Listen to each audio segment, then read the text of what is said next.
le challenge aujourd'hui pour notre conseillère en images, c'est de réussir en tout cas à donner ce côté longiligne à un look quand on porte et quand on fait du moins 1,68 m.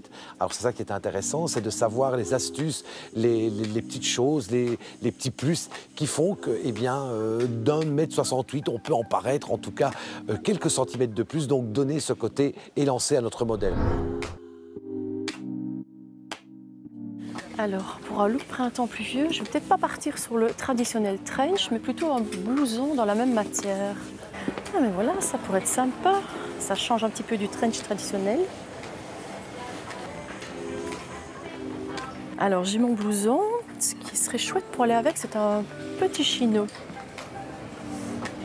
Ah, cette couleur, ça peut être sympa. Ah oui, chouette mélange. Alors, une chemise pour continuer le coordonnées, ce serait pas mal. Et ici, qu'est-ce que je peux trouver? Ah, mais voilà. On va voir si ça peut fonctionner. Il faudra une petite couleur peps, peut-être avec la cravate. Ah, mais voilà pour rehausser la tenue. Oui, ah, ça peut être chouette ça. Bon, bah, il ne me reste plus que les chaussures et puis on est bon. Elles peuvent être chouettes pour coordonner, pour terminer le look. Oui. Découvrons ensemble donc ce look printemps pluvieux. Alors j'invite notre modèle du jour à se joindre à moi.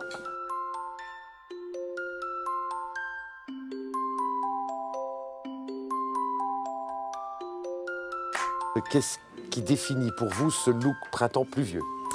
En fait, ici, c'est la pièce maîtresse. Donc, plutôt que de... J'ai pas voulu partir dans un trench traditionnel. Donc, soit, si c'était un trench traditionnel, dans ce cas-ci, on l'aurait porté ici à mi-cuisse, donc pas un trench trop long. Ou alors, on porte un blouson cintré. Donc là, ça fonctionne aussi pour la taille. Voilà. Donc, ceci, c'est une matière vraiment très légère. Donc, voilà, oui, donc un peu spécial pluie. Tout à fait. Voilà. Alors, évidemment, le parapluie. Là, je trouvais ça très sympa. Ça lui donne un chouette look, je trouve. Ici aussi, on part toujours du plus foncé au plus clair. Donc ça, c'est une règle d'or. Oui, du plus foncé au plus clair. Dans ce cas-ci. Dans ce cas-ci, ça veut dire parce qu'il fait 1,68 m. Oui, parce qu'il est petit. C'est ça, parce qu'on va considérer, entre guillemets, petit. Oui, bon, voilà. Il est, donc voilà, on va dire plus, d'accord. De cette façon-là, on ne coupe pas la silhouette.